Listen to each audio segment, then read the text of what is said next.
Welcome back to JML Recording. I am Joshua Lutz, and this is Joshua Rouah. We are here at Kizmit Recording Studios in Brooklyn, New York. It is one of my personal favorite recording studios, not just because Josh is one of my closest friends, but because I had a little hand in building the studio. A big hand, for sure. About 5 years ago when we met, do you recall? I do recall. We met on Craigslist. I was supposed to buy a tape machine from you. And same day we were supposed to meet, I got an opportunity to buy another tape machine with a console. It was the Tascam Model 10 and Series 70 tape machine. And I felt so bad to bail on our deal, but when I called you and told you I had this opportunity, you blew me away by saying that you would help me come pick it up, meet me at the guy's studio, and you had a van and you would help me bring it back to my studio and we'd clean it together. So yeah, the first time we met was actually outside of that guy's studio, Thump, in Brooklyn. And ever since then, we've been in love. It's true. And actually, you actually gave me the name of this studio. On our way to meet each other, I had seen an ad that said something like, actually go make that happen, or something like that. And I screenshot it to you, and you wrote me, oh, that's Kizmit, brother. And I remember I saw the word in your text, and it just jumped out to me. I've been looking for the name of the studio that's gonna really embody the feeling that I want the studio to produce, which is, you know, when things work out to enhance everybody, not just one. So it's only fitting that we're here today. I would be remiss if I didn't discuss this gorgeous piece of furniture next to me here. Why don't you tell us about this incredible console? This is a piece of gear that totally changed my life. This is a 1968 Electrodyne 1204. It's got 15 channels, 4 bus. It's been modified with direct outs. It is the granddaddy of all American consoles. It previously belonged to Patti Smith and her band. Also found on Craigslist, met on Craigslist. Thank God for Craigslist. Thank God for Craigslist, really. This is a video about how great Craigslist is. That's what this is. Thanks, Craig. Thanks, Craig. Your list is great. You know what question I've never asked you is, have you directly ever compared this to Helios, Sphere? So Electrodyne were the manufacturers, of course, of this brand, but also of Quad 8. Quad 8. Quad 8. Longevin was another brand. Really? Yeah, all the early Longevin stuff. I never knew that. They even actually bought Alltech at one point because Electrodyne bought Alltech because they were requiring a lot of faders, and Alltech had other customers. Electrodyne was like, listen, we got a lot of orders. We have the biggest orders. We need you to make them for us. Electrodyne just bought Alltech so that they would service their orders first. Yeah, this board sounds amazing. These inductor EQs on every channel. I can attest. You know, it's pretty limited. So you get 4 buses. And actually these SM5 cartridges, fun fact, are the same cartridges they used in the Apollo space mission. Like, that's how good Electrodyne was. Like, NASA was like, we need the best. And it came, can you see it? Let me move out of the way. Yeah. This is a custom sidecar that you had fabricated. Bless the man who made that. His name's Yoshio. He's an amazing drummer and an incredible carpenter. He came and sketched it out on a piece of cardboard. The purpose for it was to fit this custom-built Electrodyne 16-channel returns mixer. So the beauty of this system when it's all together like this is you can run to 2-inch tape, all analog, no computer. Your channels go out because it's got direct out mod. So your channels flow out to the machine can return to the rev mixer, and you can select, you know, where you want to listen to, either that bus or these bus. And you have quite a tape machine collection in here. Tell us about your reel-to-reel family. It's real, yeah. The first one that really turned me on to vintage gear, actually, the first piece of vintage gear I ever bought was a Scully 280 tape machine. 2-track 1/4-inch deck. That one right there. Tape machine. Is that the one you got from Questar Welsh? That is the one I got Questar from Welsh. One of the most amazing human beings both of us have met. Yeah.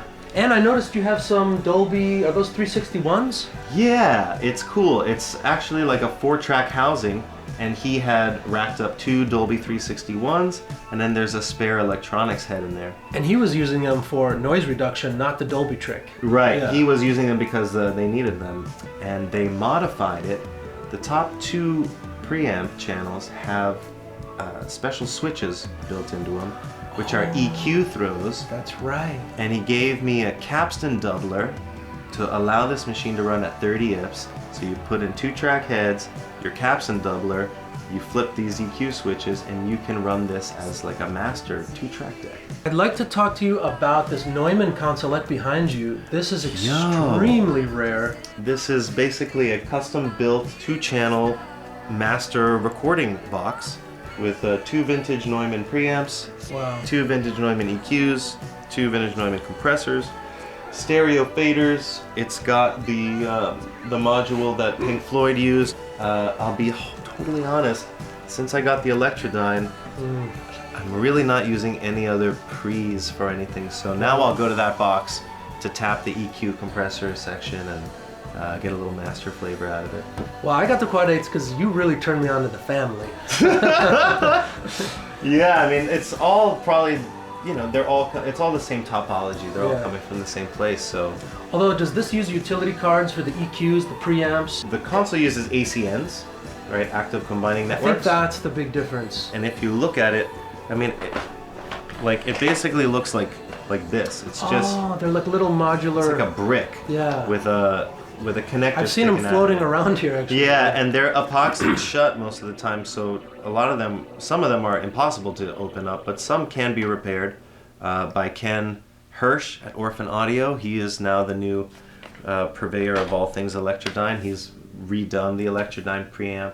I sourced my top hat knobs for my Quad 8s from him. Very nice. Yeah, he's got everything. If you have any of this kind of stuff, call Ken Hirsch. Did KENMCKIM work on this as well? KENMCKIM did work on this. Kens are all over this. There's Joshua's only are- Kens. There's Joshua's and Kens, and Whole then bunch. there's everybody else. I was very fortunate to inherit a relationship with the legend KENMCKIM, because he was the previous tech of the console for, you know, Tony and Patti and them. So when I bought the console, luckily Ken's shop happened to be in the same building, and Tony was very kind, walked me down the hall, and he said, "Oh, you got to meet Ken. You know, he's the reason it sounds so good and works so well." His name has been coming up so often lately. You know, nationally and maybe even internationally, he is like the go-to aficionado for high-end vintage audio. He also produces modern equipment. He's got a piece called the RETROSPEC audio squeeze box or juice box, squeeze box, sippy cup. It's not a sippy cup. The last thing I want to talk about, you are clearly an Eventide fanboy. What set you down the path of saying, I'm going to fill an entire rack with vintage Eventide gear? So yeah, my journey started with the Scully tape machine, as I said, and once I had that in here, before I even had tape, I just plugged a microphone into it, took the line out, straight into a modern digital interface, and what I heard really was astounding. It was the best sound I'd heard right at that time. It's got 90 dB of germanium gain. What's not to love, right? So the Scully kind of pointed me in the direction that eventually led to everything you see here, and that direction was get the box. The box does a thing. You don't need to know how it's doing it, but when you hear it, you know that you're listening to something excellent. You know, like you know when you're in the presence of excellence. And it doesn't have to cost $1 million, but there's definitely, to my ears and many others, of course, there's a difference. And so the first Eventide box I got was the H3000. The DSE. The DSE. And again, that just sounded much better to me than any plugins of reverbs or anything like that I'd heard. You ever tried it against the Eventide I H3000 plug? I have. Eventide makes amazing plugins. I really like their T-Verb plugin. That's the Tony Visconti, David Bowie collaboration of basically how Tony Visconti got his vocals in the room, and you can space the mics out. It's really clever, and it's a joy to use. And I've tried all the Eventide plugins, and again, for me personally, for example, the phaser plugin compared to the box, Night and day. night and day. Well, that's because the phaser is a transformer-based... That you got a good memory. It's not transformer based. My particular phaser happened to have been modded with some juicy triad transformers out the back. But again, you know, the harmonizer, the phaser, the flanger, the boxes are just doing something very pleasing to the ear, and I like that they're performative. I got a 910 for $700 because it was broken, and I sent it back because it wasn't working properly. Why didn't I just have it repaired? Yeah, but the good thing is there are avenues to repair pretty much anything in here. You know, there's techs everywhere. Thank God. Especially microphones. We were just talking about it. There's like what, 15 capacitors, a few resistors, and if something goes bad, it costs like $1 to fix it. If you know how to use a multimeter and an ESR meter, it will cost you $1 to fix a multi-$1,000 microphone. It's not a big deal. Obviously, Mylar capsules, you're talking something different, but yeah. A U47 costs 30 grand, and there's like, other than that, you know, fabled VF14, thank you, and the M7. You know, there's really just like not a lot going on in there. Yeah. Financially. The cool thing is once you start to educate yourself on why these things work so well and why they sound so good. For example, the M7 capsule. I can't afford a Neumann U47 today at $30,000, but there are other microphones that utilize an M7 capsule in a slightly different tube, and the Neumann UM57, the CMV 563, CMV 563, all the WETZEL microphones, which is another video. In the 1960s, almost every manufacturer had an M7 capsule in their microphone. The 60s is when the M7 really blew up, and there is a plethora of microphones with original M7s in it. But Joachim Wetzel was one of the original innovators, and Joshua turned me on to the Wetzel microphones, and I have a Leipzig 08, and you've got a few Wetzels. Yes. And he was hired by George Neumann while he was doing nothing, fixing I believe it's pronounced Georg. Georg Neumann, yeah. Yeah. Yeah. And maybe the other guy's name is Joachim? I don't know. He had a weird interview on Letterman, I saw that. Who, Joachim Wetzel? Mm-hmm. Because George Neumann did hire him when he was fixing televisions and radios in his garage. And easy, right? George Neumann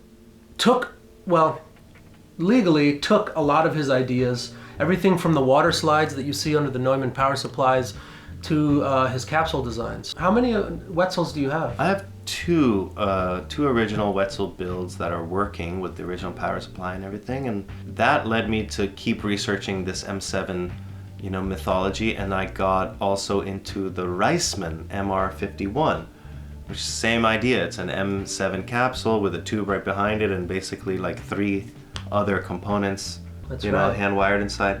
It's and pretty it's all amazing. Point to point. It's There's all no point PCB. to point. Yeah. It's Incredible. amazing that they came up with this stuff, 60, 70 years ago. Mm-hmm. And to this day, it's still the topology that is pretty much reigns supreme. I mean, the CMV 563, I'll just throw this out there. That's one of my favorite microphones of all time, period. It sounds incredible. It's hot, it's punchy, it's full, it's rich. It's got the different capsules you can put on there. Mm-hmm. Really thoughtful sound design. Good too. The M8, they sound great. They sound great. It's like the journey of working in this universe where when you find one piece of information, it leads you to another piece of information.